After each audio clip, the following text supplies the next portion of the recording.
another thing that's important that based on what last week. Last week, yes, that it wasn't said outright, or at least it wasn't noticed until after last Saturday.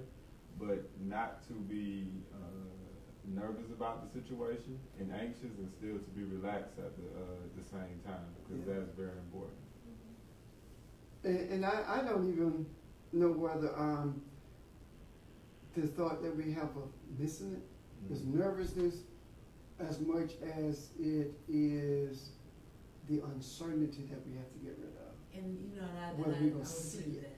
I don't know. I don't think that it's nervousness. It's just that with a furbish, we just want to make sure that we, at this point, we've come this far that we don't want to take our eyes off, and we just want to be present. Yeah. And that's how I feel like the uncertainty that you mentioned, by the way, that regardless of what happened, regardless of what we have to go through, we want to get it right, and we don't even know what getting it right looks like, you know, and certainly don't know what it feels like.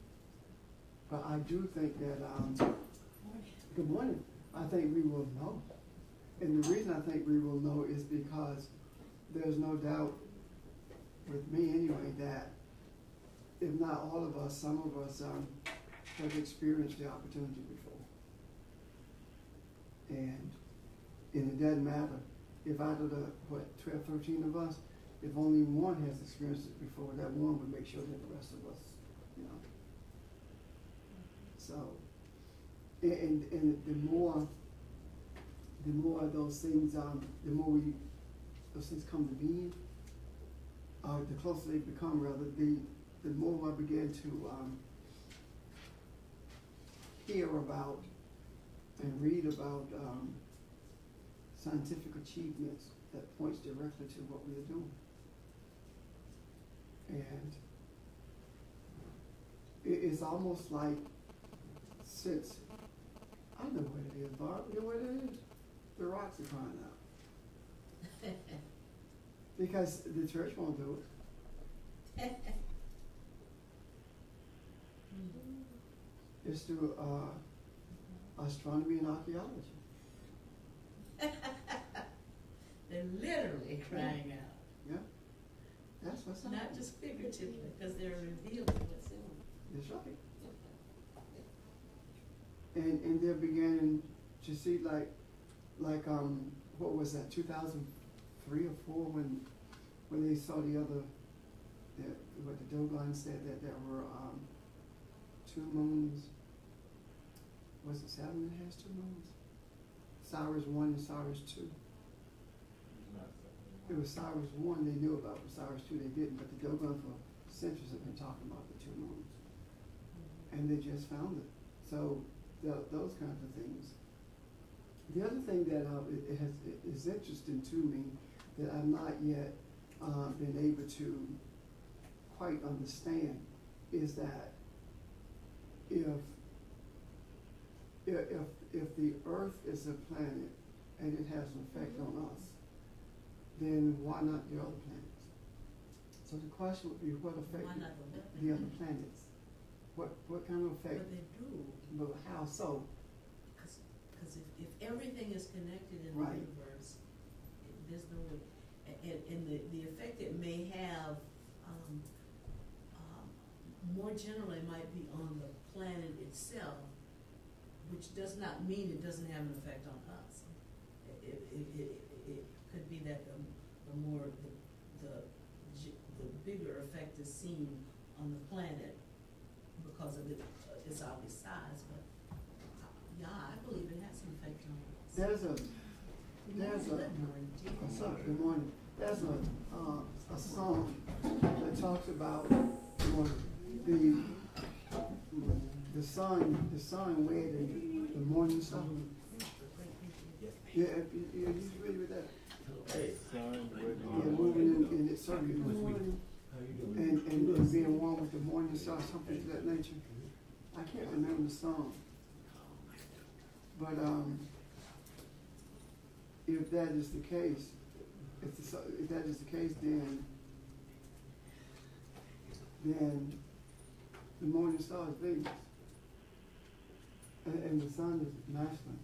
And the other thing that gets me is that how we in religion have a tendency to discount astronomy and astrology.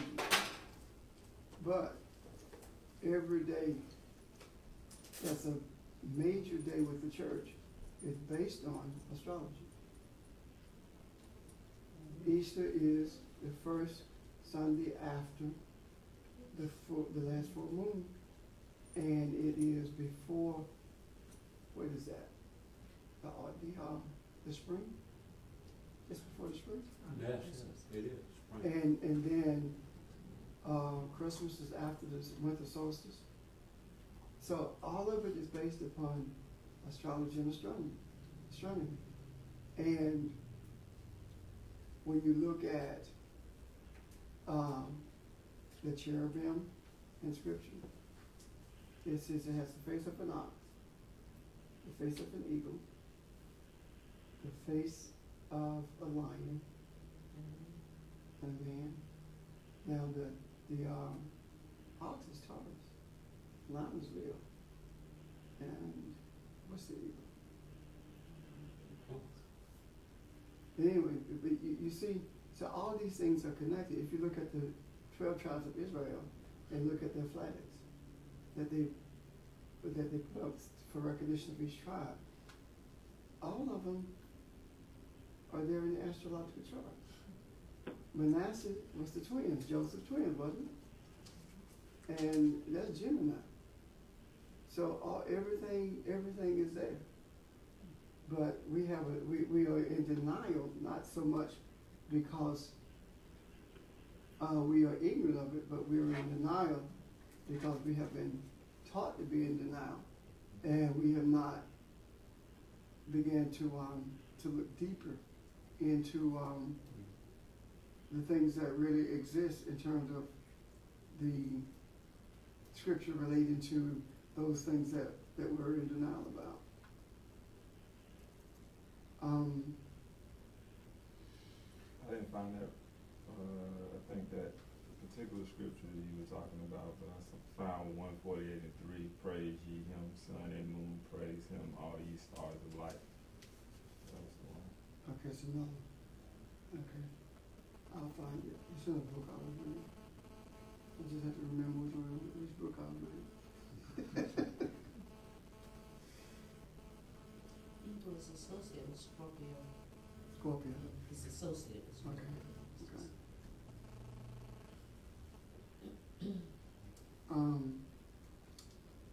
I want to see if there were any questions from last week before we begin looking at the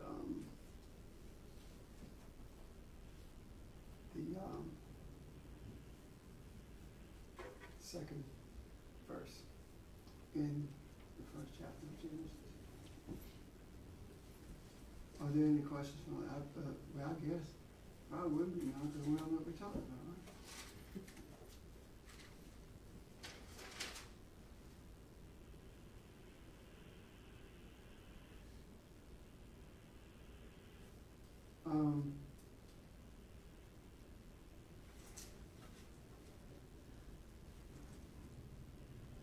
I want to look at that second verse.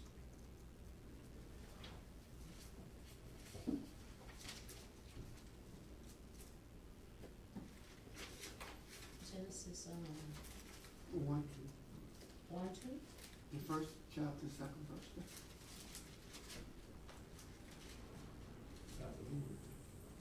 Genesis 1, 2.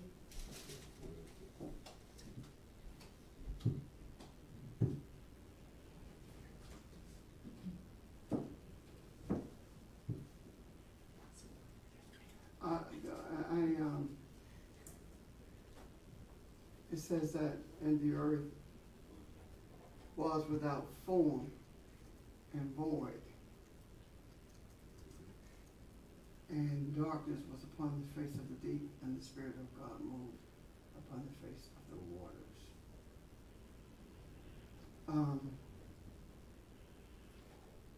word form also means confusion. So if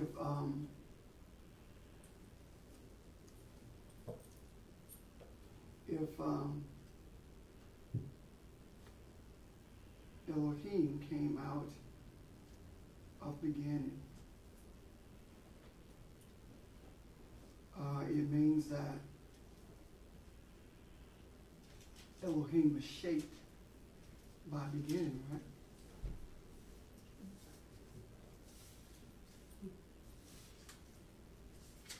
What do you say?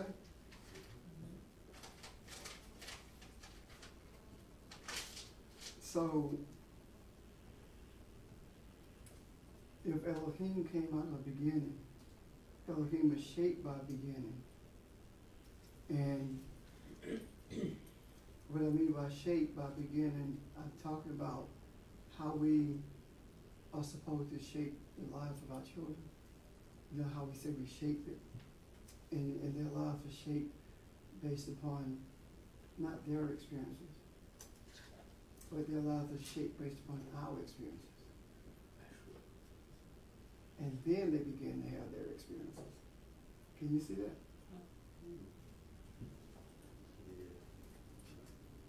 They're shaped based upon our experiences. Okay. Their lives are shaped based upon the womb that we came out of. And I'm not talking about the natural womb that we came out of. I'm talking about the womb of living, of life. The things that molded us based upon our lives, or a set of our experiences, are they not? Yes. And it is through those set of experiences that we began to shape our children. So they're not shaped based on their experiences, they're shaped based on our experiences. And that is why when we see a lot of things in them that mirrors us as not so good, we do our best to try to change that. Right. Yeah.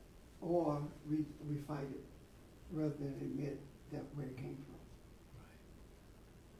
So if that is the case and Elohim was shaped by beginning, then the question, and I'm actually headed to verse 2. The question that begs to be answered is, what was the nature, or what is the nature of beginning? Of what? Beginning. Because if we can see the nature of beginning, then we're more able to see the nature of Elohim.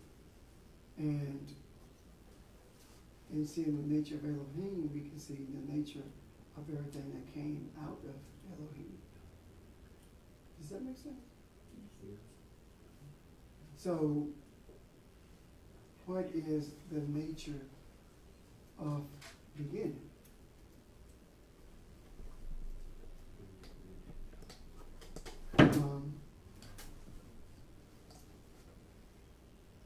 One of the things that beginning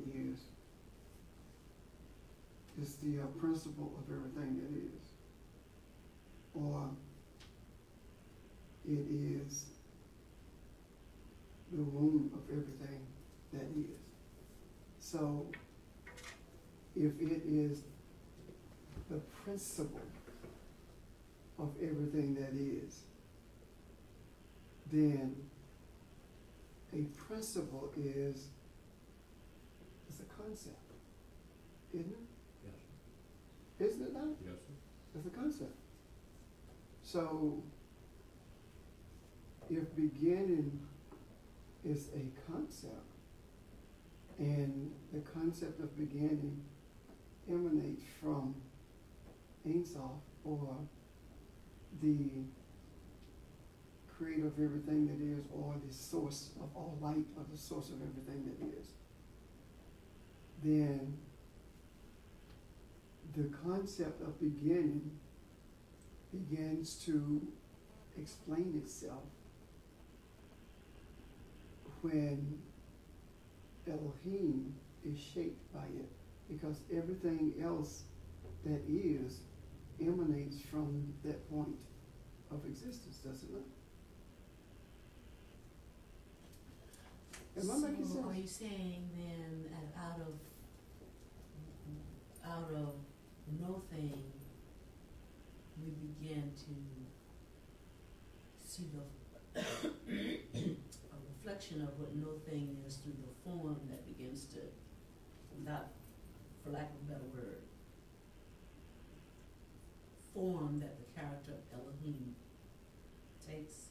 Yes, it's like the principle of everything is actually no thing.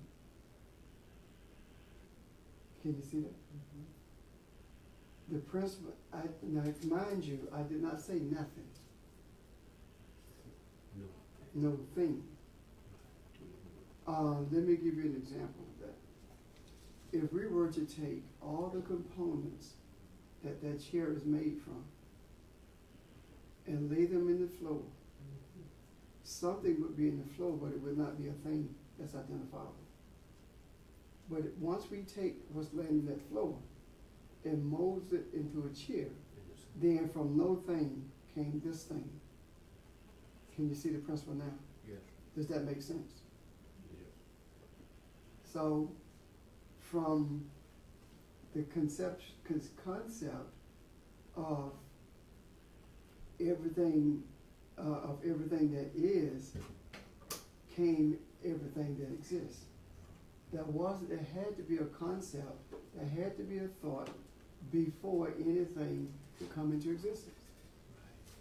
There had to be some image of it someplace. You could not bring a car into existence unless it's first in your mind. You have to see it. Does that make sense? Yes, sir. So, if the principal thing of everything that exists is beginning, and beginning came from the source of all light and life, and out of that beginning came Elohim, which is one but many, which also speaks of strength and power without limit. That's what Elohim speaks of also, strength and power without limit. That strength and power that Elohim possesses has its origin in the principle of beginning. Are you following me? I'm really going somewhere with this, I hope. Meaning, like, children get specific DNA characteristics transferred to them on a physical level from the parent. Right. Then similarly, in a spiritual perspective, this power without limit that manifests in Elohim came from beginning, Yes. which subsequently came from the source of life. Yes, that's what I'm saying. Now, keep in mind that even though the children receive your traits through DNA, right, from the parents, right? They're not the parents. Right. They are not the parents. Even though they receive the traits, they are not the parents. And no matter how you mold them based upon your experiences, they never become you. Because what you mold them with, they take it and deal with it the way they choose to deal with it. Or they bring those attributes to fruition in the way that they choose to bring them into fruition. Because you said it. I've done the best that I can, and whatever happens, it happens because I can't raise that child. You know, he's grown. And you know, you've heard people say, well, I put the best that I had in him, or I know what's in him. So he has something to come back to. Have you not heard those statements? Yes. So just because the Elohim has the traits of beginning, it does not make Elohim beginning. That is the reason Jesus could say to Nicodemus, you must go back to beginning to see who you are. He did not say back to Elohim, it's beginning. Now, out of Elohim, the one book man, the power without limit, out of Elohim came enlightenment and the earth consciousness.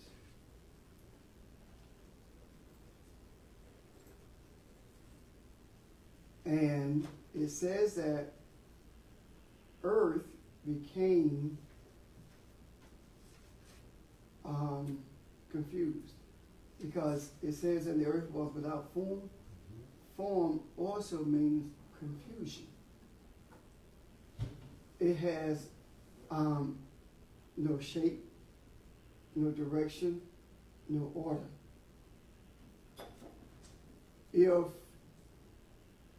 If you are enlightened about how to drive a car in this country, right?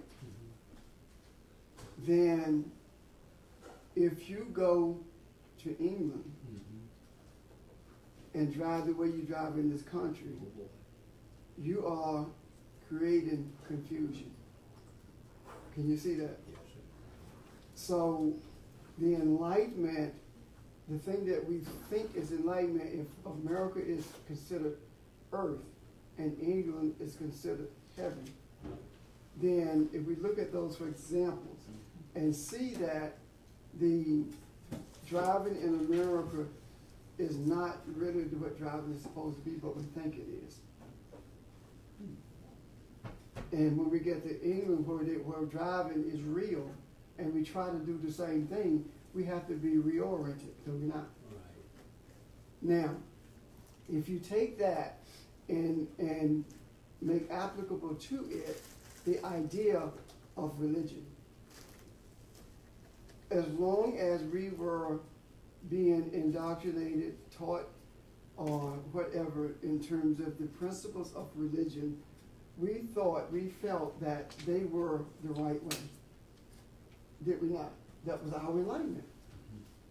But when we got to England, so to speak, not meaning England, but as an example, right? When we began to see for real what the scriptures were saying, all of a sudden we began to realize that we were not driving the right way, or we were not seeing the right thing. We were not seeing it clearly. We were not seeing the enlightenment that we were supposed to be seeing. Are you following me so far? If you're not, just raise your hand and I'll try to clear it up. And likewise, driving here a certain way on a certain side of the road with certain, under certain principles is different from driving in England on another side of the road with certain principles. Likewise, there are consequences to if we drove Right. one way here and tried to drive the same way in England, there would be consequences to trying to apply what we do here. Right. There. Right. Natural consequences. consequences. Yes. And if you take that and follow it through the metaphor and follow it through, then the principles that we learn from religion and try to make them applicable to the spiritual world, there are natural consequences. And the natural consequences result in confusion. And as a result of our being confused about direction, we get frustrated, we get angry, and we keep repeating the same things over and over again. And we keep going up for altar call about the same Thing, issue that yes. we asked the Lord to fix already Right. 50,000 times. Right. So Same kind of.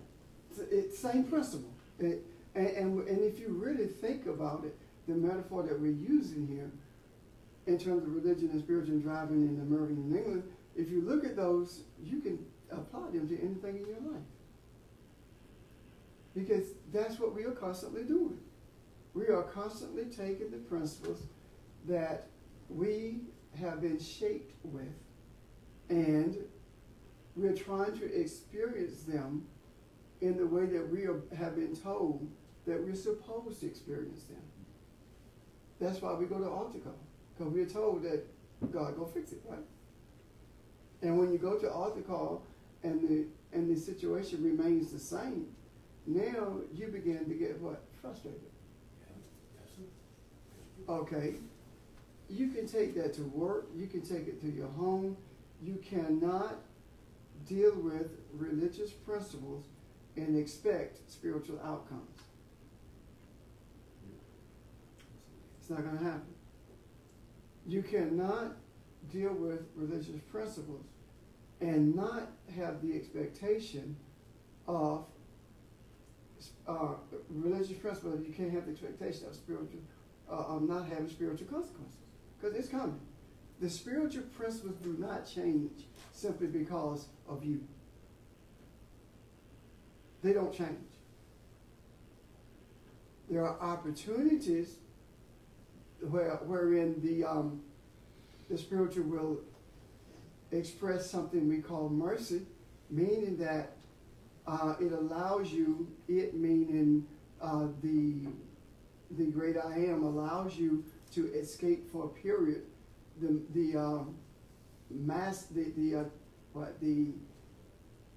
finality of those consequences. But the consequences began to increase in increments. Let's say we got a control issue, right?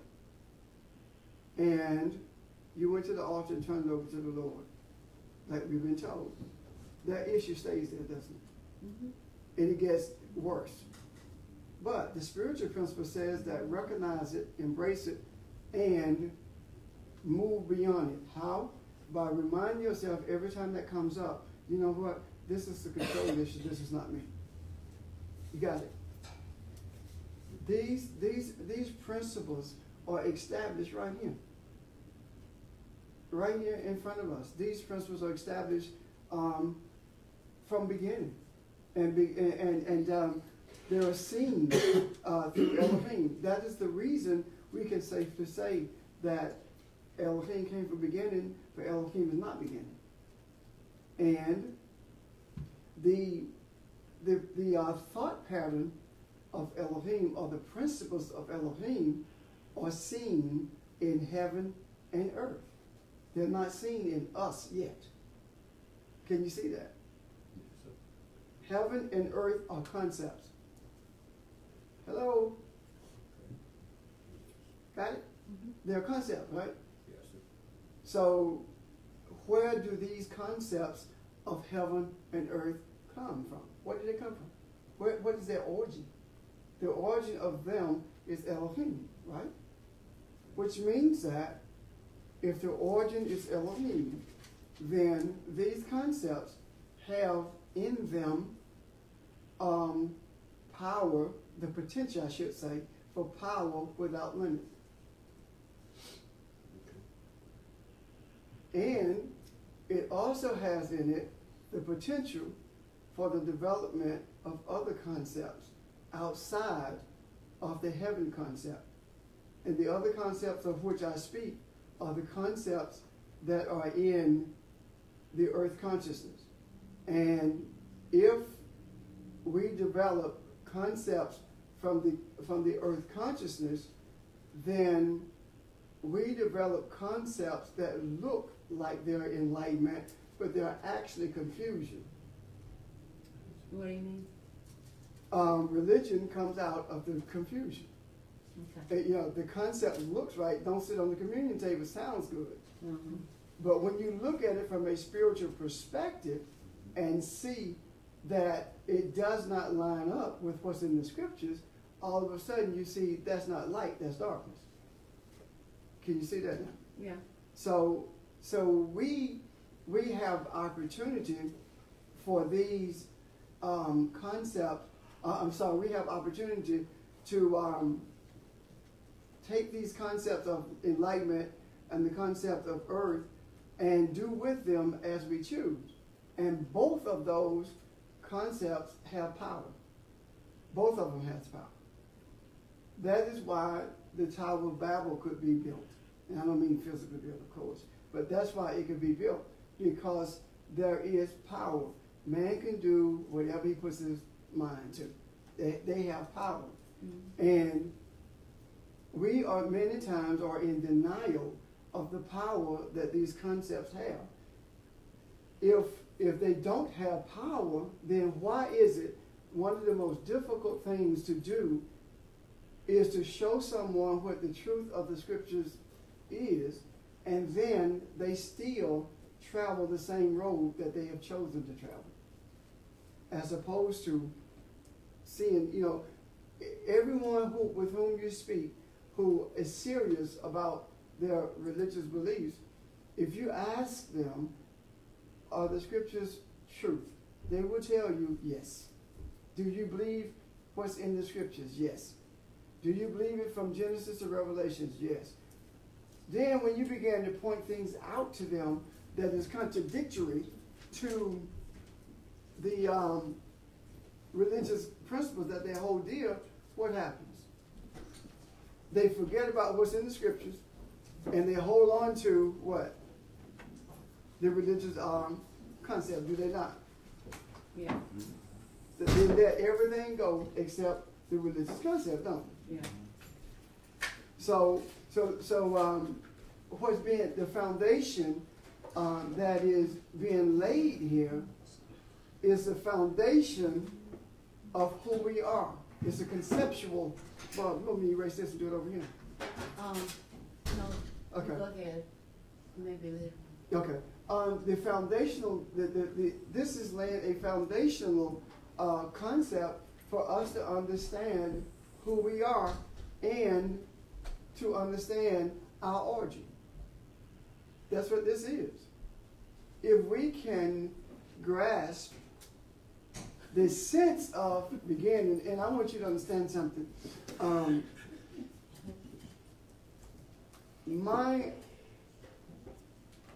When I opened this scripture this morning, I had no idea of what it was about. All I know is that some things transpired that opened me up to this. So when I opened the Bible this morning, right, sitting right here, I had no idea, but I knew I had to. So these, and what you're going to see with these foundational things is that the whole concept of free will is also right here in this first verse. Because there has to be a choice in order for there to be free will, right? Yes. Because free will are the choices that you make without coercion. Yeah. Got it? Yeah. So it says that once Elohim brought into existence heaven and earth, those concepts, the concept of earth was confused, or it became confused. Does it not? Form. It became confused and empty, like a wasteland, or undistinguishable from emptiness. It was like there was nothing there. And when we use the same terminology, when we talk about someone who's talking to us and they're not making sense, we say, you empty-headed. True. Don't we? Those are the concepts that we employ in referencing situations. We think that we are referencing each other, but we are not. We're recognizing the concept that has been laid from the foundation of everything that is. Then it says, now this is the kicker. This confusion, this emptiness. It says that this confused emptiness, this confused ruin, resulted in what? Darkness upon the face of the deep. So what is it talking about when it talks about darkness being upon the face of the deep? Because this is the first time that you will find the concept of earth connected to the concept of darkness. Can you see that?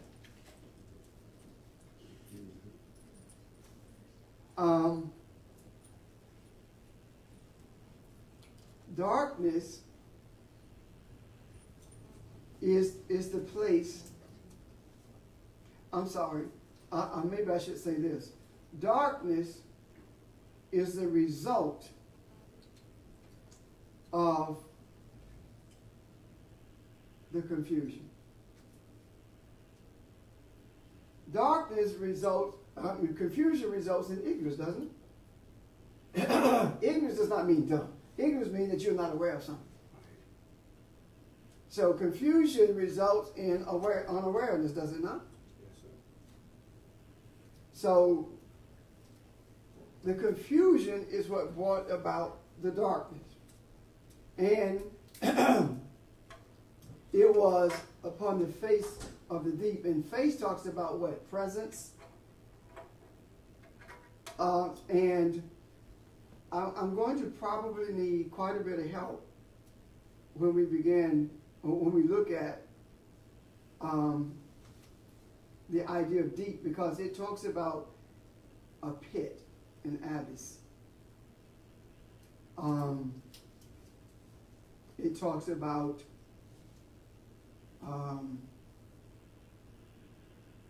the base of the root, the primitive root talks about a roaring or a noise, a murmur, a deep murmur.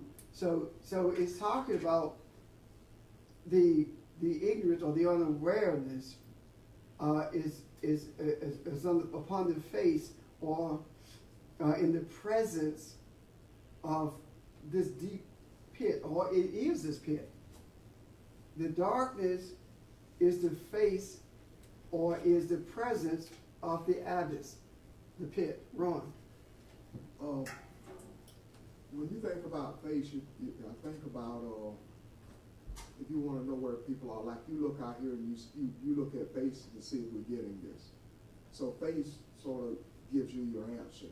Looking at that, you never look at anybody unless you look them in the face, especially if you're speaking to them. Face here also, if you look at the root of it, talks about to turn or to turn away. So maybe it's saying the point where you turned away from light and turned back to darkness, or turned to a point that is unknown. You follow me? And with the face meaning the frontal part of you, so here it is. This is a conscious effort for you to turn away. It's not by mistake or by ignorance. It's an effort to turn away and go in another direction. Okay. Perhaps, is that close to it, maybe? Yeah, it makes sense in that it causes you to turn away from something. But it also talks about upon the deep. All of these, the articles are not there, like, and the prepositions are not there. Darkness, face, deep, right? Mm-hmm. So darkness talks about ignorance, face talks about presence or to turn away from or to turn to. Deep talks about pit or an abyss. And the abyss is a dark pit, isn't it? Mm-hmm. So is it talking about this ignorance being the face of the pit? Yes. Look like something's missing between,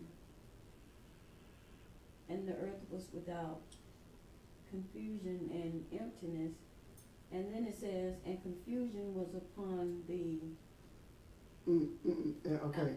It says confusion is form, right? Right. And emptiness, right? and darkness is ignorance. What is void? Void is emptiness. Same thing. Emptiness, yeah. Remember when I said that that confusion and emptiness results in ignorance, which is darkness also. Okay. And darkness is simply ignorance or being unaware. Right. So that comes from being confused or having empty thoughts or thoughts without form or thoughts without substance. And thought without substance, the communion table I used earlier. Yeah. There's no substance to that. That's just an empty thought. Right. Okay. And the confusion is that the communion table is more important than the person who drinks from it. And that results in being unaware of what it really means, which is the darkness. Got it? Mm-hmm. So it's being ignorant of what it really means. And as a result of that ignorance, then the presence, the ignorance rather, is the face or the presence of the pit, the deep, the darkness. That's the presence of it. Okay. It indicates the presence of it. Nikki? Is there a difference between the earth in the first verse and the earth in the second? Nope. Or the same? It's a continuous thought. Earlier when I started with the first verse, it talked about how heaven and earth came out of Elohim. These are concepts. Well, no, I'm saying like the root, the actual root of both those words. Are they the exact same, or do they go back to the same origin? Earth is Eretz. Yeah, both of them are. Both of them are Eretz. Okay.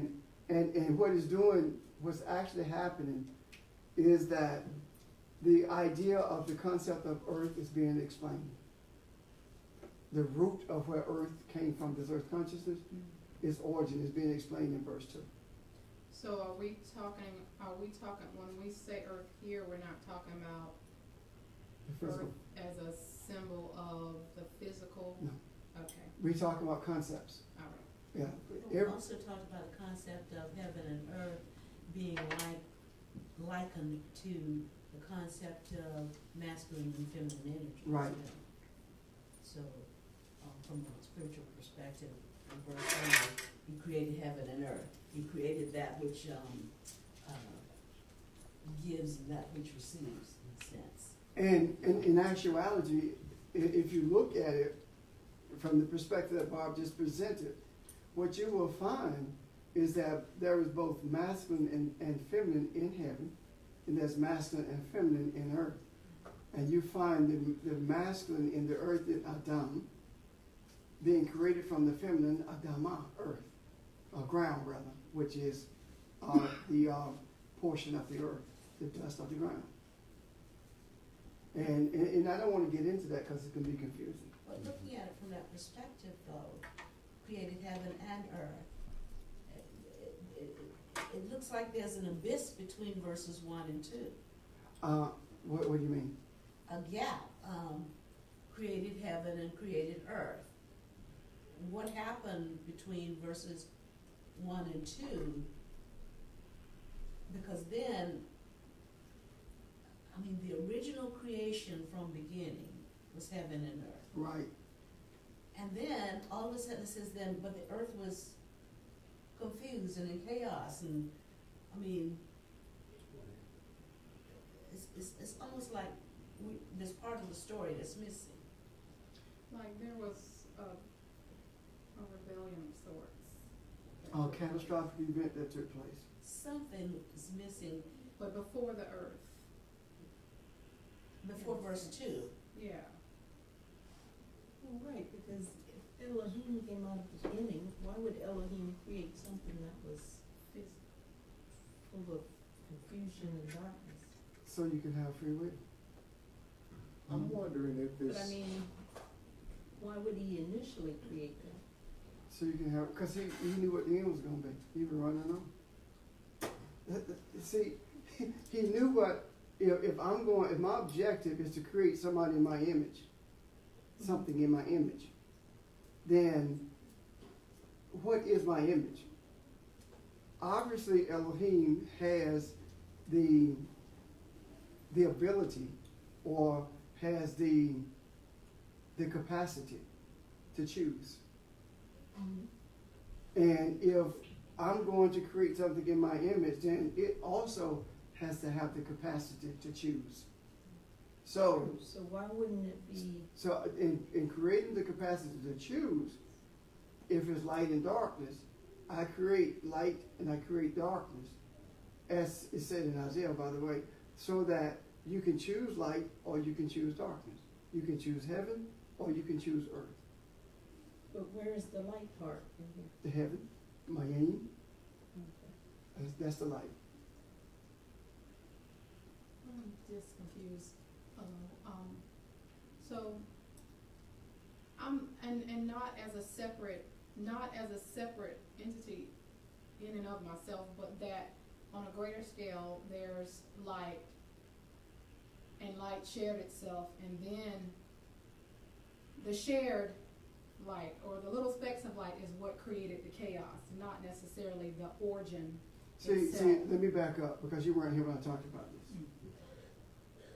We talked about a metaphor of driving in America and driving in England.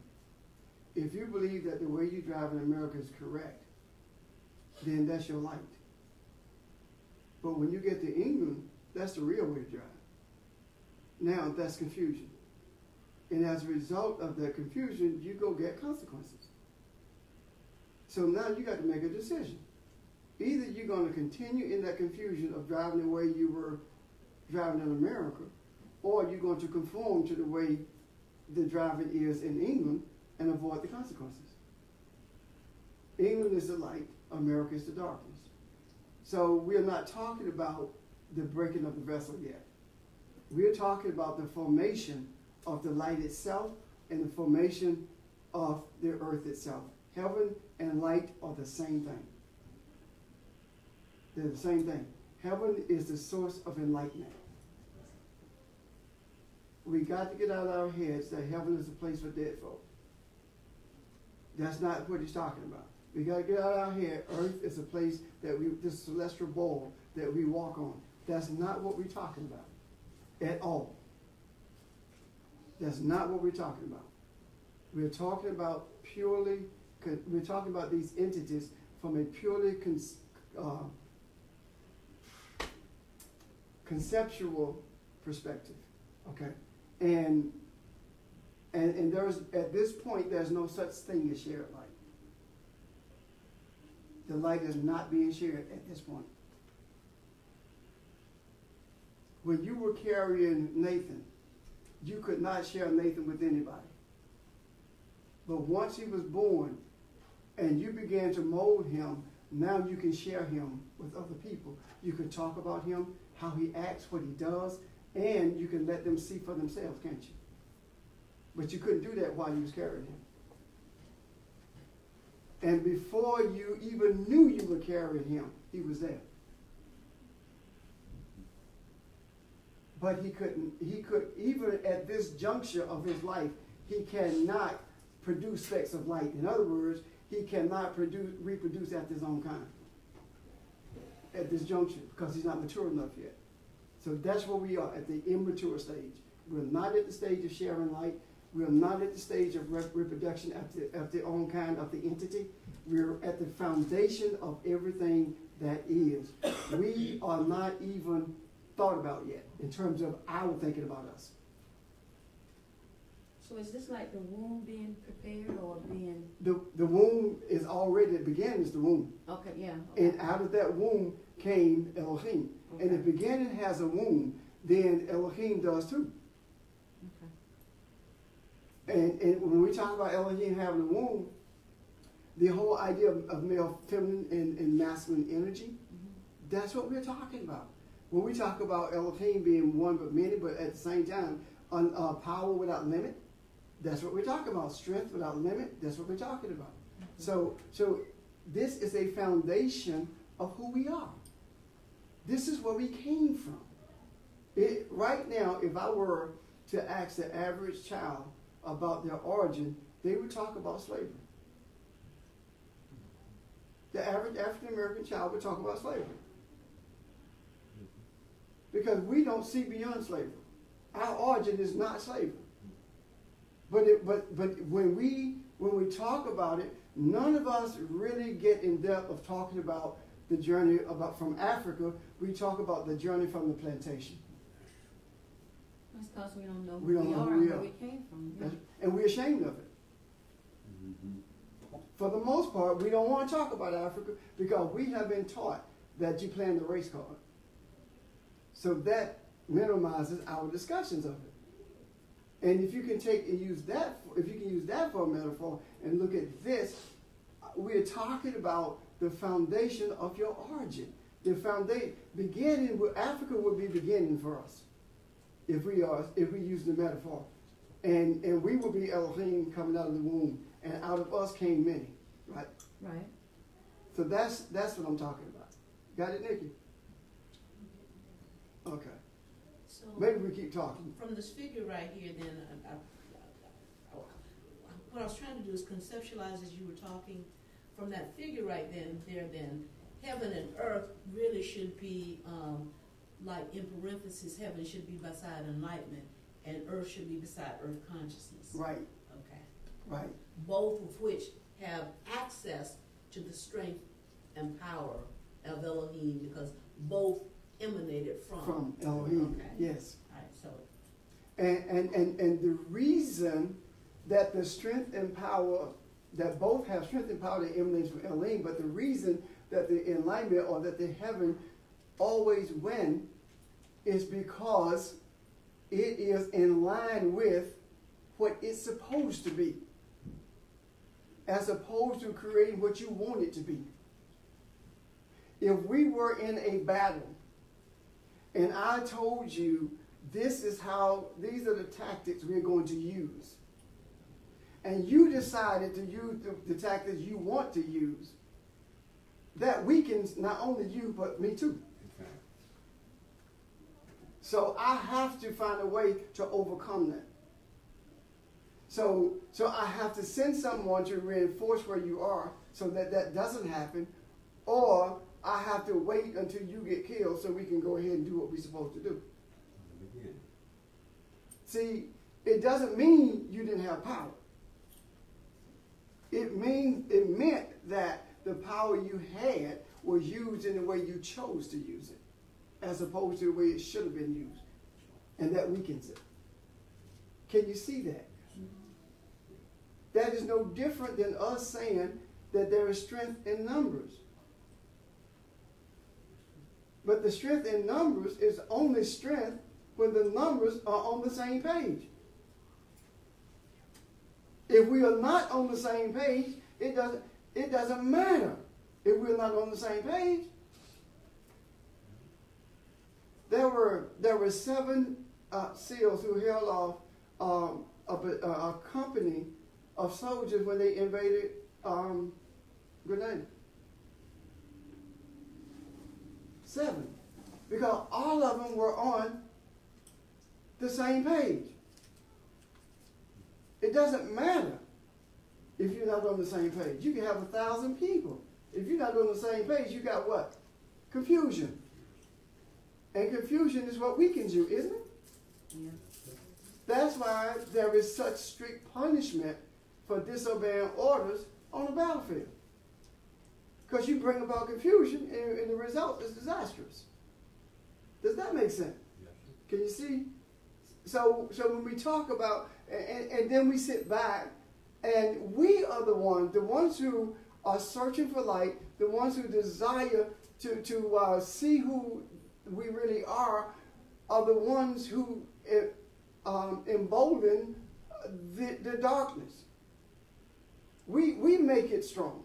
And the way we make it strong is by saying it always seems like the evil people win.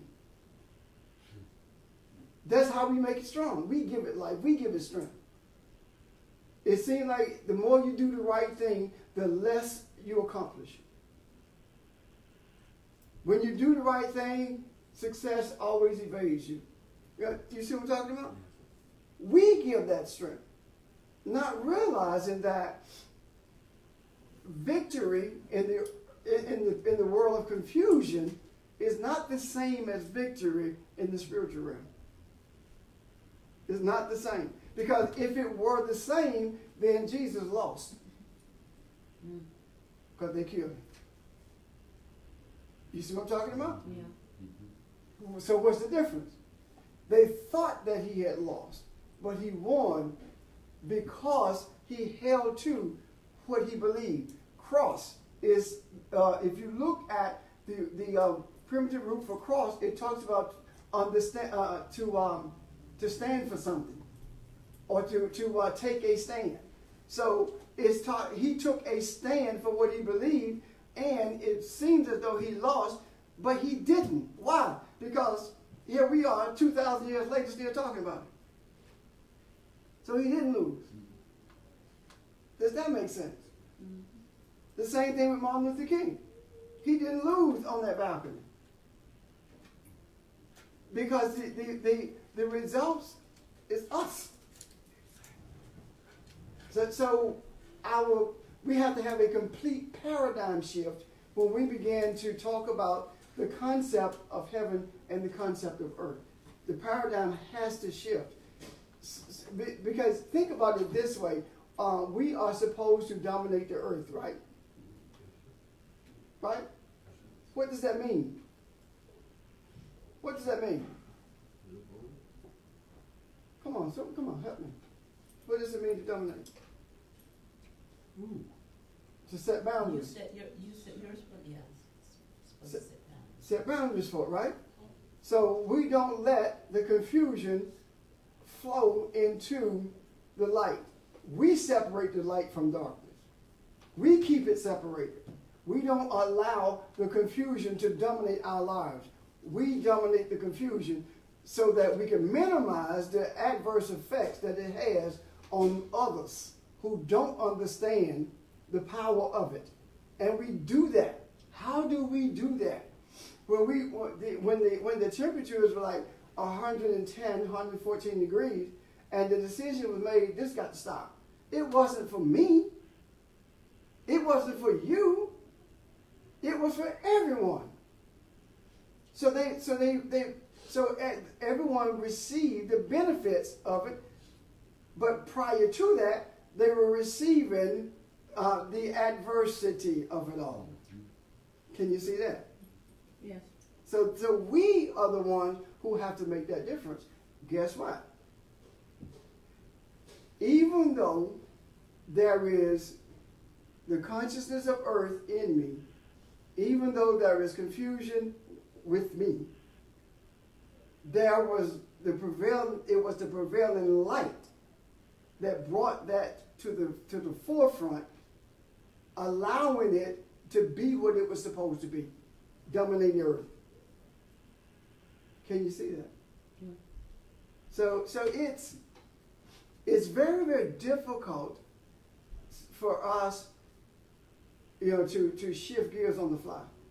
We have to slow down and take time. That's why I said maybe continuously talking will help me get clearer. That's not what continuously talking to help me get clearer is simply slowing the car down and bringing it to a stop so we can see the direction that we're going in, as opposed to moving forward. That's all it is. That's where we are.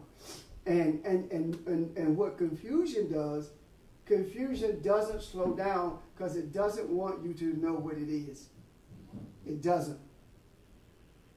I was talking to Ron earlier today, and I said to him that the powers that be don't want you to think. Because if I can keep you from thinking, I can control you. And the moment that you finally figure out what I'm doing something else.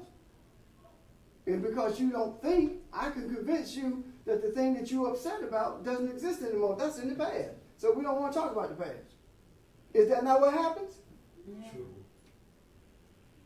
And as a result of that, confusion continues, doesn't it? It does. So we have to stop and smell the roses. Okay. But smelling the roses doesn't mean that the thorns are not there.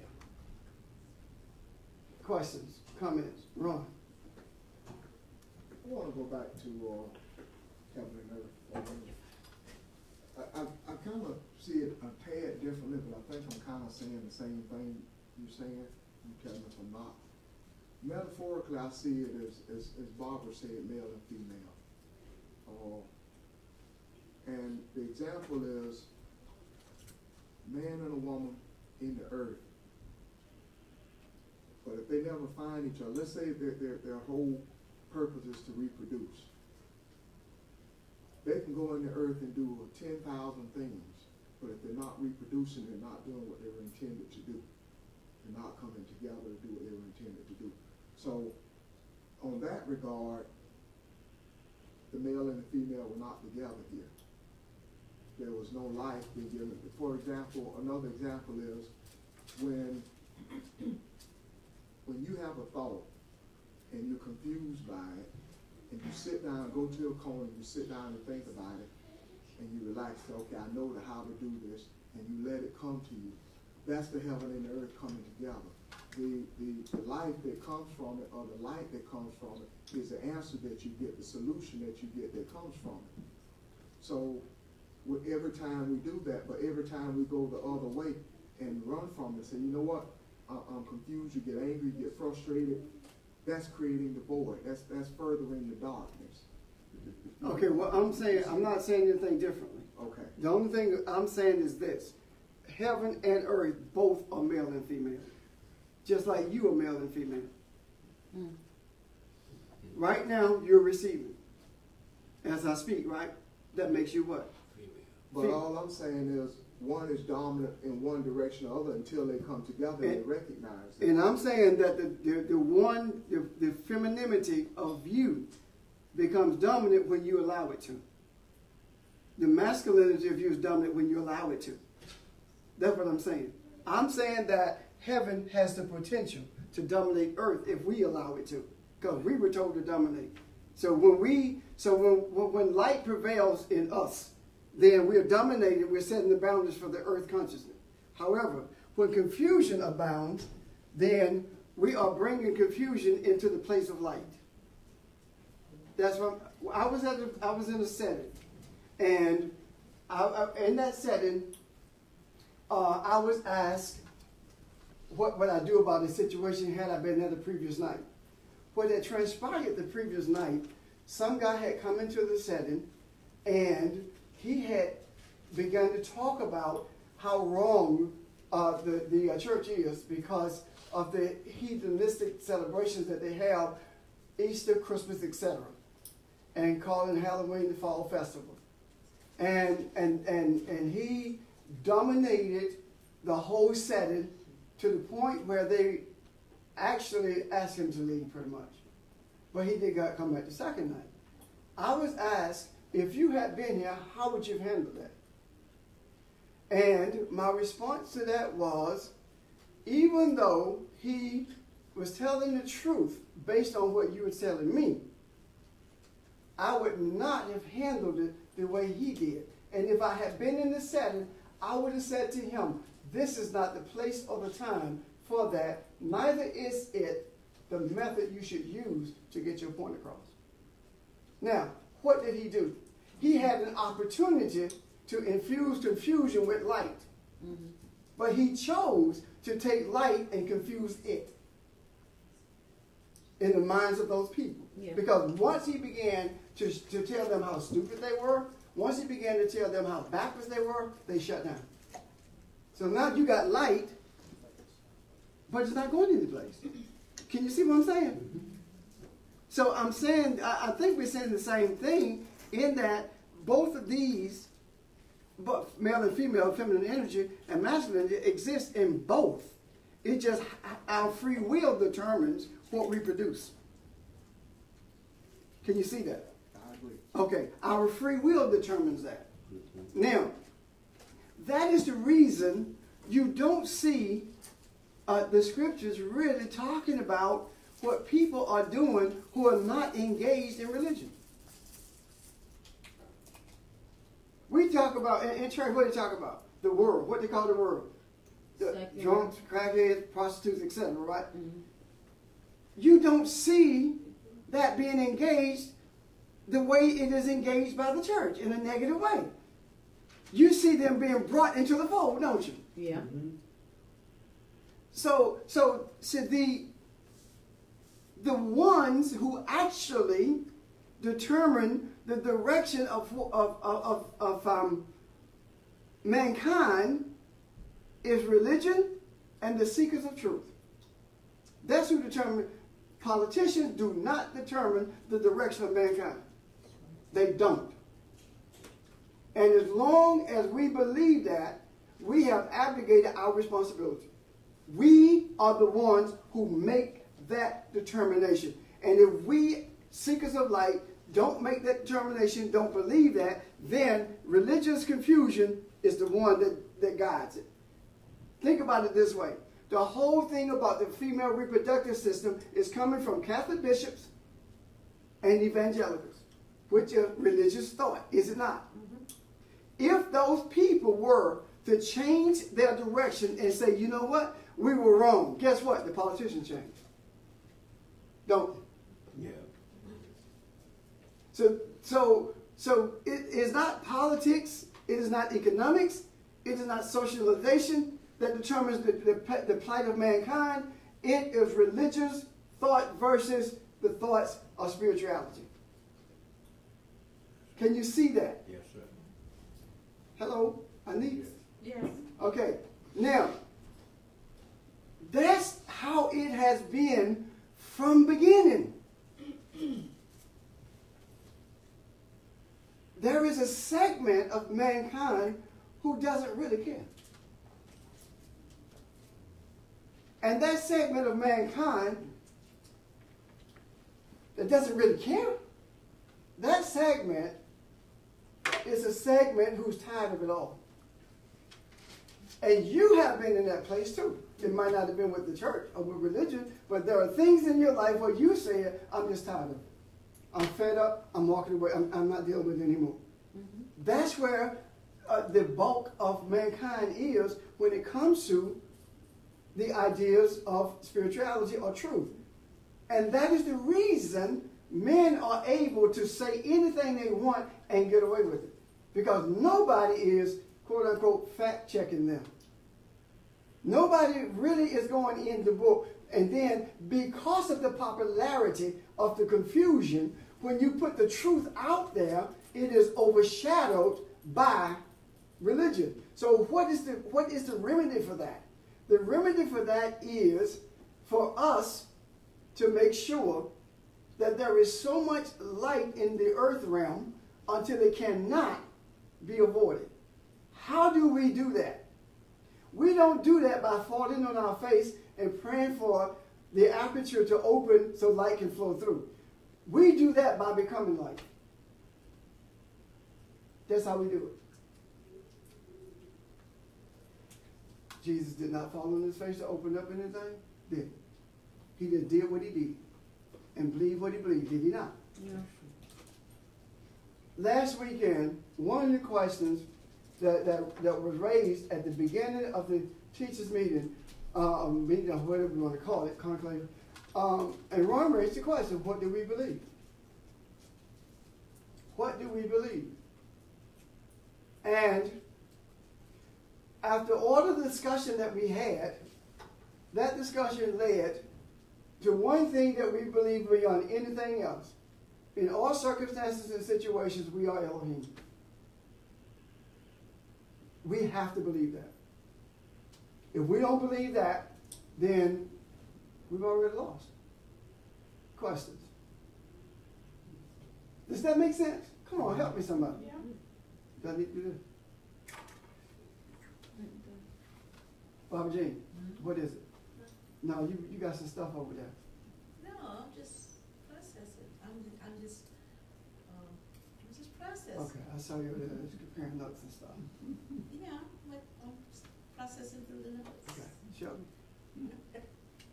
So in other words, Earth is just a being derived from the all, which means that all of it is the being because all of it is of the being. The only difference is with the free will, and with the darkness and the light, that being has, because all of it has the power of, or a substantial, I should say, amount of power from its origin to be anything with free will and choice, which makes it that confusion or what darkness is explaining. It doesn't mean that it is bad, because all of it is good. It just means that it has the potential to be anything. Also, therefore, darkness also can refer to, or does refer to, the way to take someone's power is to get them to believe that they have no power, even though they still do actually have the power, which is just confusion. The light would actually be the walking into and understanding what its origin is and the role that it plays, etc., to the point where it is connected back to heaven. And yeah. Right, power. You convince someone they don't have power, now you got all the power. Even if they're more powerful than you, if you can convince them of that. Remember, I can say, if a man knew a rabbit had a gun, he would go hunt. The only reason the man hunt a rabbit because he know the rabbit can't shoot him. Mm-hmm. If the rabbit could shoot back, Oh, boy. he wouldn't be out there hunting the rabbit. Or if the deer could shoot back, you have far less people on deer. You see what I'm talking about? So you pray. Mankind has developed a desire because of his greed to prey on whatever he thinks is weaker than he is. Now, to Ron's point about heaven and earth again, the sun is indicative of enlightenment, because it is from the sun that everything gets what? Life. Nothing lives without the sun. And the earth is the womb in the sense that seeds are put in it, and the sun brings them out. So to his point of that is true. However, I know that all of us know that even though the earth in that regard is feminine, there's also masculinity in it, because we have the same in us in terms of our genetic makeup. Okay? So it's all in where we are at a point in our lives, or a point on this journey that determines whether we're being masculine or feminine. It's just that simple. Now, when I made the statement earlier about us becoming light is what brings light to the masses, mankind, and I don't know how I got from where I was headed to mankind. Mankind does not seek light until it is faced with darkness. What do I mean by that? Our desire for mankind to become the reflected as opposed to the reflection, Elohim, light, however you want to term it, our desire for that is manifested in our discussion of respecting feminine energy, remember? Yeah. When we began to talk about respecting feminine energy, now we got this attack on females. So the darkness, the confusion has to be brought to the surface before mankind would seek the light as in regards to that particular thing. Can you see that? Yeah. When we talked about the concept, or we mentioned the idea of voter ID, all of a sudden court cases spring up. So you put it out there, and I don't mean put it out there like it had, when we verbalize it, we create as we speak. And the thing that we create as we speak is not only what we speak verbally or audibly, but also what we speak through our thoughts spiritually. Sheldon made a statement last week, if you don't like what you think, then change it. And then you would change what you create. If you don't like what you create with your speech, change the way you speak. And then you change what you create, don't you? Yeah. So we have not gotten a grasp of not the creativity that's in us, but the creators that we are. And there's a vast difference.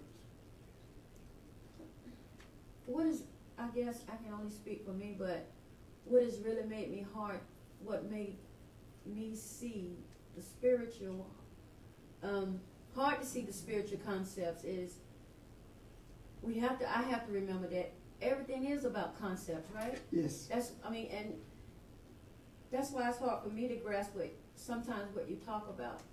And again, it goes back to we don't know who we are and where we came from. Right.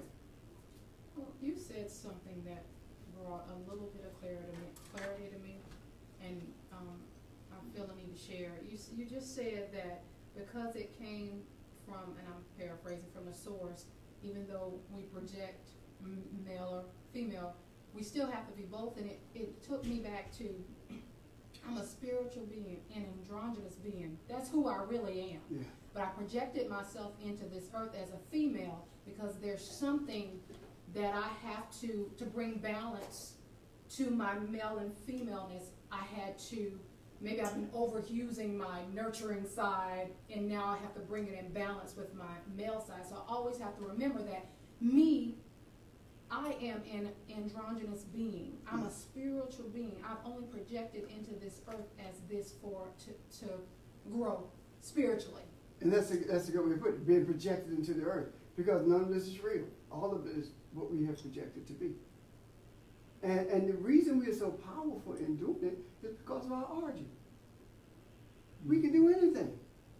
There is absolutely nothing we can't do.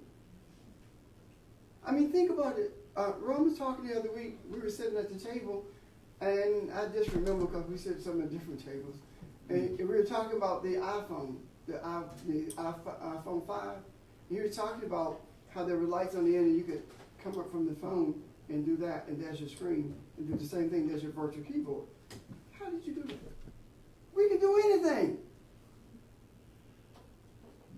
It's difficult, even at this point, for most of us to wrap our minds around that. Not to mention how it's done. Mm-hmm. You see? Yeah. So where does that come from? This does not come from creativity in us. It comes because we are creators.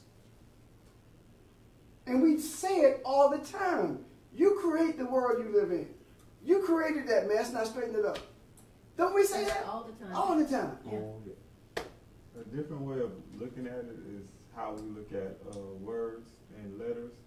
They in themselves are, what you were saying earlier, they are no thing, but they are symbols. So we assign them meanings in different concepts, and we look at it and make it mean what we want it to mean. But that's the same thing as far as anything that's in this physical world.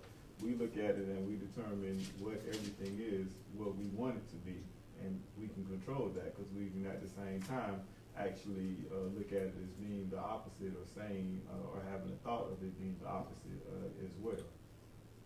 So if you were to us, that's a chair, and you sit down in that chair. If you were to take that someplace where someone has no concept of a chair or know absolutely nothing what a chair is, that could be something totally different according to what they want it actually to be. That's true. Take a cell phone to your great grandma. Yeah, if she was living, take a cell phone to her. Or iPhone to me.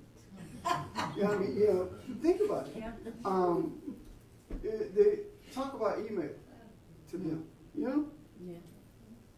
So what are we doing? Those things are being created by, as a result of the power, the capacity that we have to project our power. But we choose to project it in a selfish way. as a result of email, now there's a move to get rid of the post office. Everybody thinks it's because of money. It's not. It's because the post office is the last vesture that you have to communicate in private.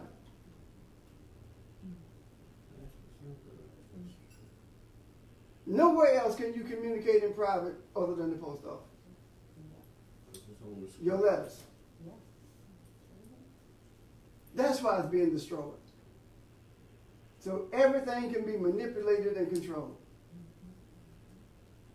The further we get away from truth, the further we get away from desire to know who we are, the more we begin to project ourselves as the Elohim who created us, as opposed to being what he created us to be.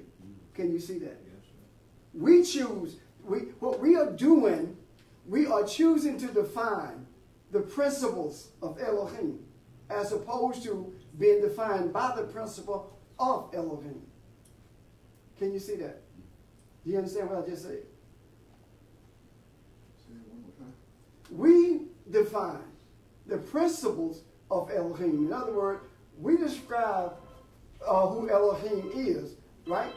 As opposed to allowing the principle of Elohim to show us who we are. Because if you can see the principle of Elohim, if you can see the principle, you can see who you are.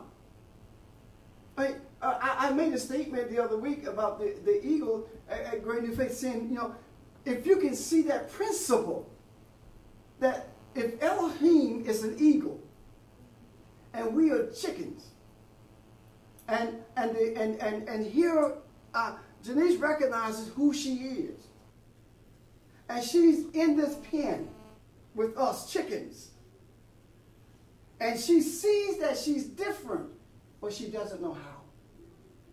But we keep telling her, you ain't no different than us. You're a chicken just like we are.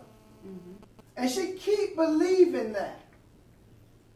And one day something happens. And just as the chickens flap their wings and go 2 feet off the ground, she flaps hers and goes beyond the pen. And she realizes that there is more to this world than the pen.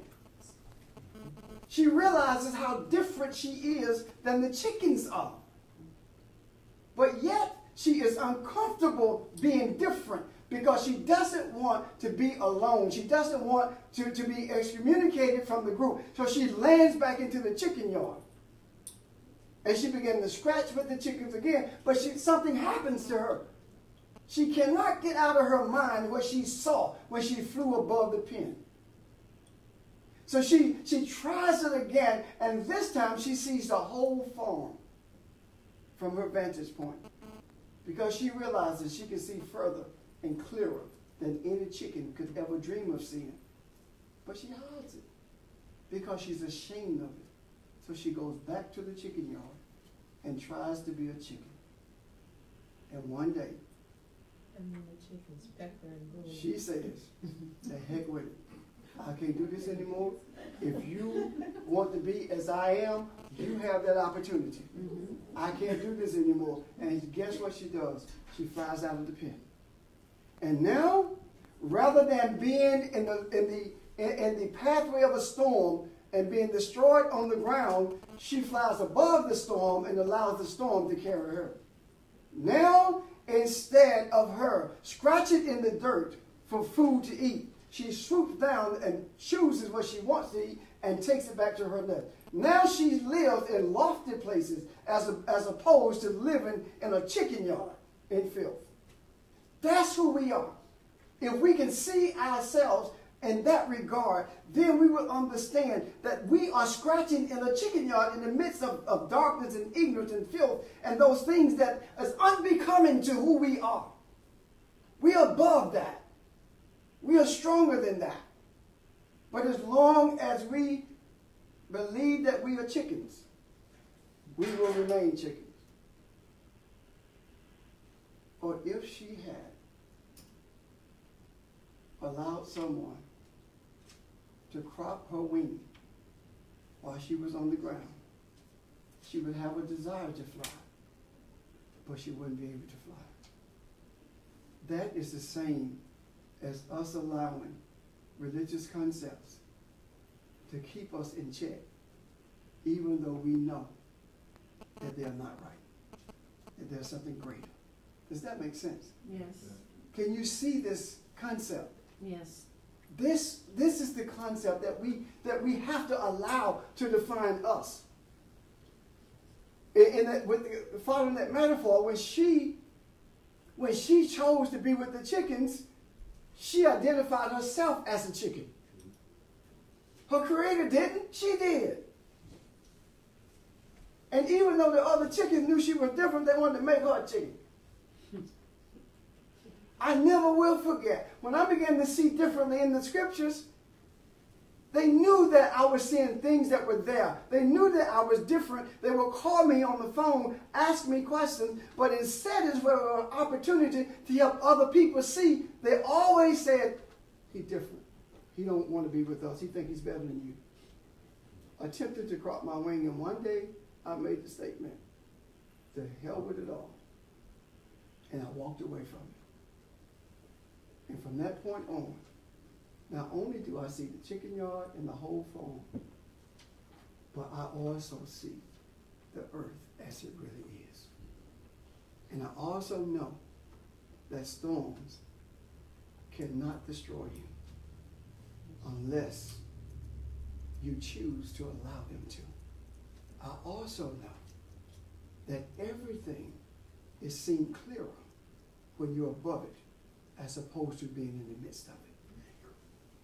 I also understand that my vision is only clouded by my thoughts, but is sharpened by my beliefs. If I believe in who I am, my vision is clearer. If I don't, it's cloudy. Those are the differences between the Elohim and the man. You choose whether you're going to die as the Prince of Men, a human being, or whether you're going to live as Elohim. You choose whether you're going to be in a chicken coop or on a mountaintop. You make that choice every single day of your life.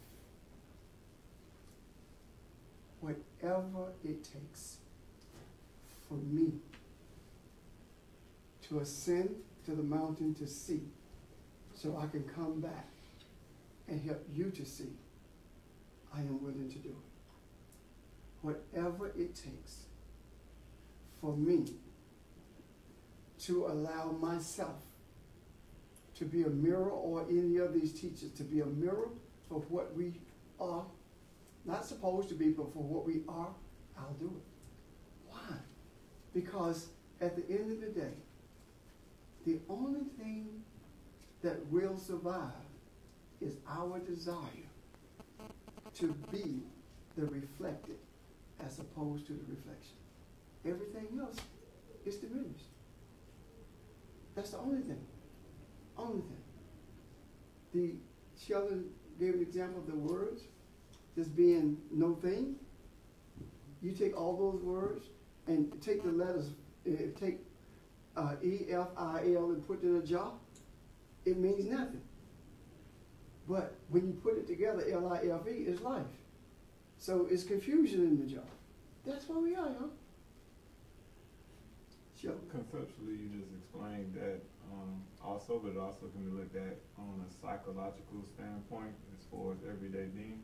When you said, when you see yourself above the situation, the only thing you're doing is you're taking yourself out of the confusion, which is clouding your thought. And then once you're able, and it goes to any situation that may seem overbearing, once you can calm down, it's as if you go above that particular situation, and now you can see the bigger picture a lot easier, and you can easily see what you need to do and see how to navigate through that situation, which is very difficult to do as long as you're frustrated and you feel overwhelmed. Is when you take that deep breath and you back up where you can see everything, and it becomes very easy.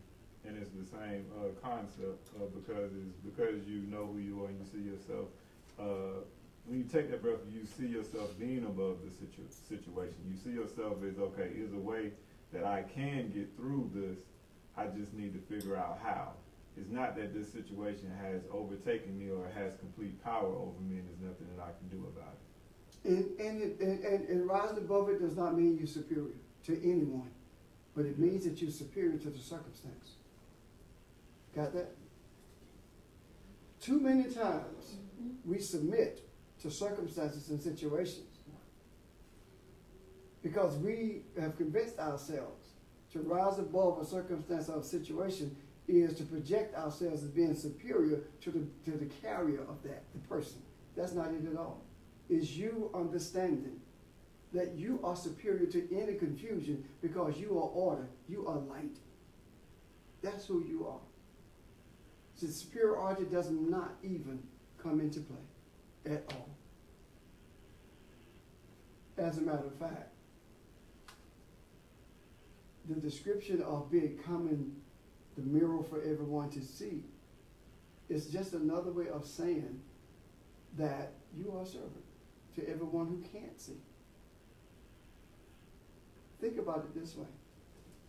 When you walk into a restaurant hungry, you sit at that table and the servant brings you food because you're hungry, right? There's some emptiness there. When you are seeking light, the servant brings you light because there's a void there. There's a hunger there. So those of us who sat in that room last week are servants. We are not superior. We have not arrived. We are still on the journey. But we are servants. And the more we recognize and accept the idea of being servant, the more we are able to go into the kitchen and bring you food. But the moment that we think that we're the manager, that's when we think we're too good to go to the kitchen and serve the tables. Does that make sense? We are servants, period. And I would go as far as saying, because of the nature of what we do, we are voluntary slaves to the light. We have given up our free will so that we can see. Giving up your free will entails your willingness to submit to whatever the Creator puts before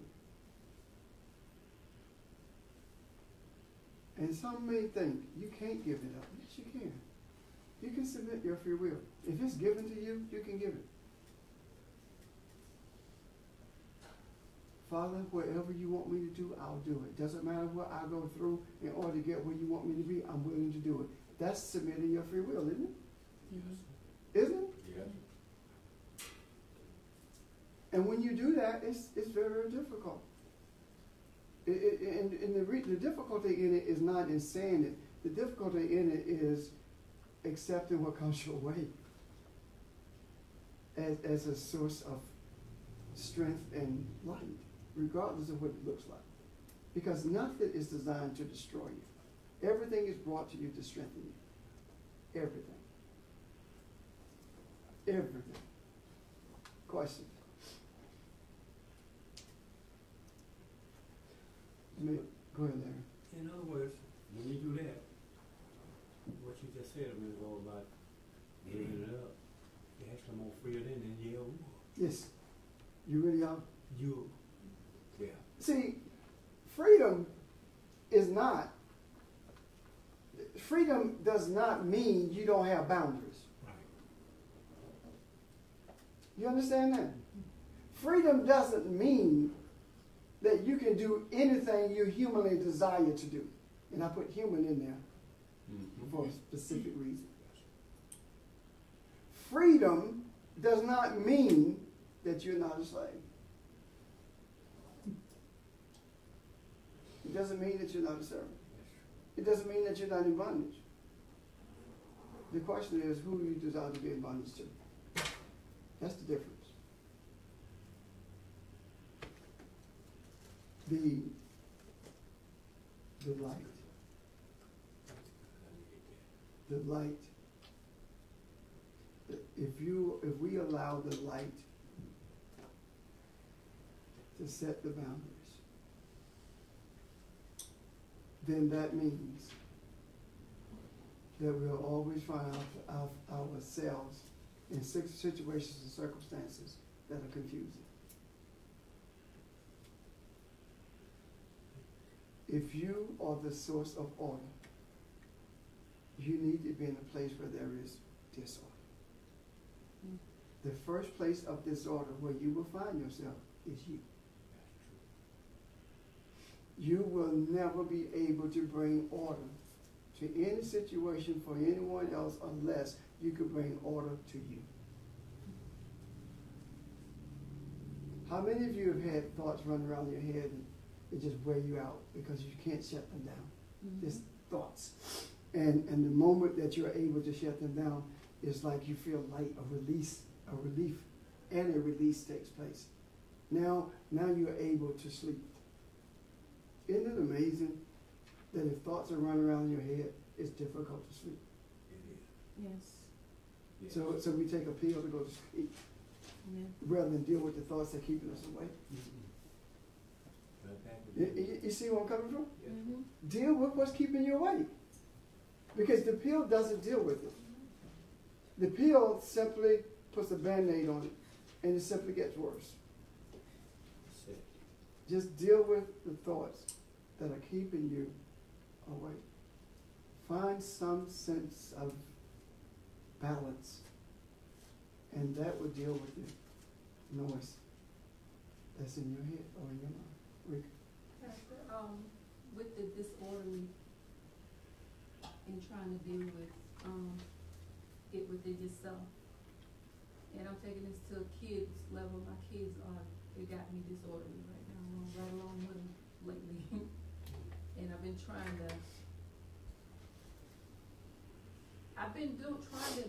be in that orderly state and deal with them in a way to help them learn and grow.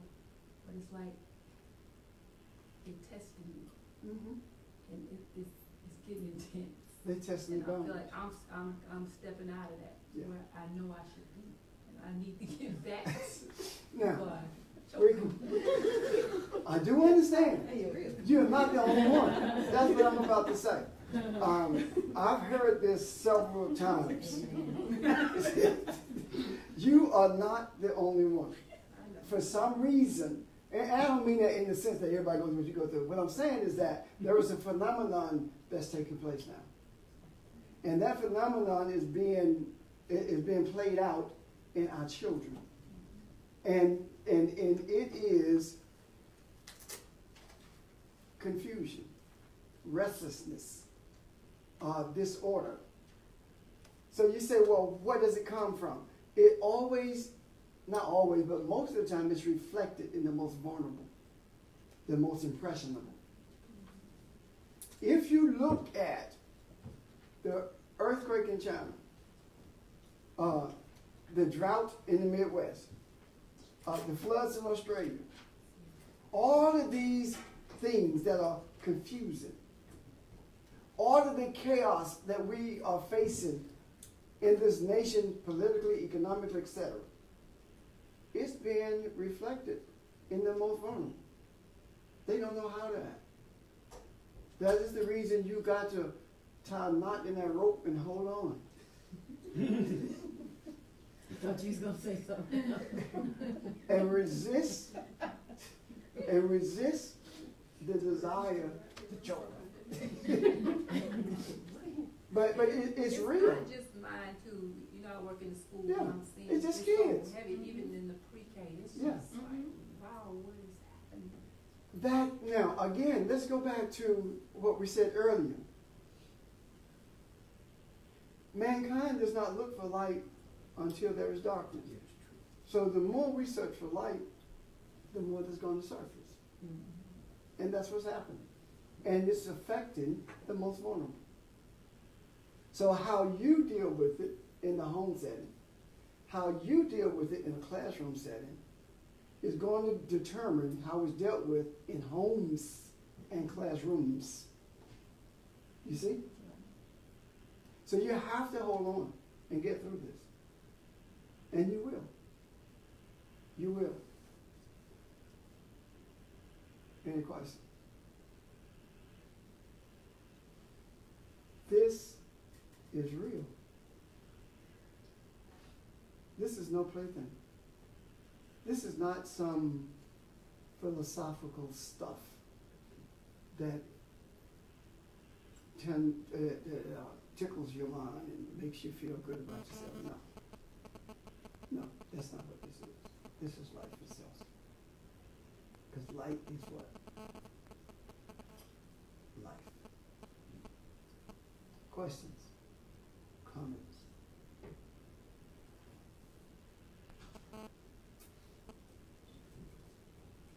Okay.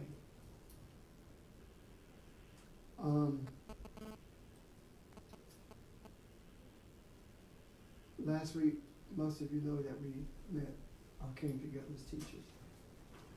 And for some reason, I don't particularly care for that word, we met or we go meet. It is deeper than that. It's much more than just a meeting. And we talked about quite a few things. And we determined that, it would be edited and put up eventually on the site. And the reason it has to be edited is because we converted it so many times to other stuff, or we didn't say anything, so it has to be edited.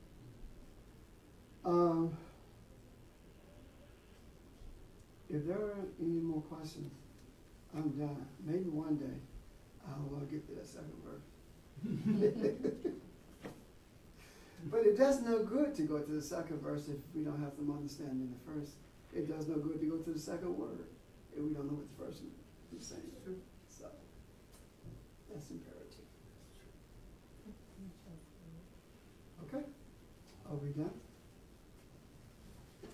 Is there anything to? I kind of have a question. Okay. And it goes back to the chicken in the chicken yard. Because you say, and I guess it harkens back to what we talked about. So I just answered my question. Okay. Because the chicken is like a human. The human was totally different. I'm just saying, like you were saying, the chicken, when they first tasted that light, and got out of the pen, but then got discouraged and came back. But they still knew they were different. But how do you deal with, if you know you're different, others know you're different. But now, like the other chickens, because that chicken is different, the other chickens feel that, and they feel some anxiety because of it. And now they're going to start pecking this chicken and bullying this chicken. So, how do you handle it? I know, you remember who you are. Yeah. But it's more than that. Yeah. At the same time, how do you deal with that? Yeah. And you have to develop not so much a thick skin as it is the resolve to do what's right regardless, and to be who you are regardless of where you are. Keep in mind that the same chicken who pecks you, when he gets in trouble, he's coming to you. Yeah. Because he's heard what you know and how you deal with things. So those are the different things, those are the ways that it is dealt with. You don't have to deal with it. It will deal with itself. Okay. And because vengeance is mine, says who? The Lord, the Father. And too, I think this helps. I'm sorry, Well, Nick. Hold on 1 second. Mark's hand was up before yours. I'm sorry. Good boy. And you, Paola and I have been through a lot, you know. I took Pastor when I was in the hospital. I said, if I get to this thing, I'm gonna take it like the foundation fell from us. Because y'all don't owe us nothing, but y'all did for us. Y'all helped us. It just means a lot to me. That's the way I say it. That's sort of Thank you, sir. That's also an answer. All eagles take care of everyone because you know who they are. And it wasn't taking care of you, Mom. It wasn't taking care of them. It was taking care of us. Because we are in this together in every regard. I believe that God allows things to happen so that we can demonstrate in a physical, tangible manner who we really are. No, I mean, that makes perfect sense. I was just gonna say that sometimes you have to look and see that those chickens aren't pecking at you because of you. They're dealing with the fact that they don't understand they're eagles too. Yeah. They don't understand. They're really eagles too. They don't understand it, so they're just projecting it out on you. And I mean, you have to know that it is not about you. People are facing so many things in their home, and the best way for them to deal with it is sometimes to lash out at you, and That's what happens. And when he would revile, he reviled not again. So when they lashed out at him, he didn't lash out at them. So it's not easy to do. If it were, everybody would be doing it.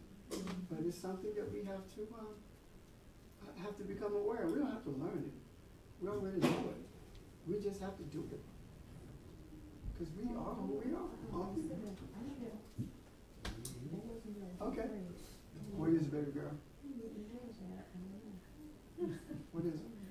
I was just thinking about, I read that book, The Butterfly Effect, in my class. And they just didn't get it. They just didn't. And it's because of what you're saying. they got it to the root of themselves, so it's planted. I thought about that this morning. And what I thought about was, well, first of all, let me say this. Every teacher will get one. That's already in process. What I thought about was maybe later on, read it again and see what kind of reaction you get. Yeah. I do want to read it again. Because that's one of those books that you read and it's so simple, but yet it pays you to read it again as a reminder to to yourself. It's powerful. Okay. Alrighty, are we done? Okay. Ms. Bob.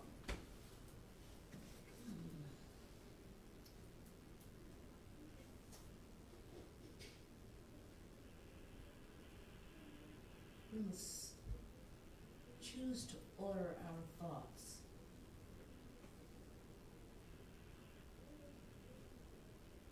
And know beyond the shadow of any doubt that the truth of the light and the light of the truth that we are empowers us to be Elohim.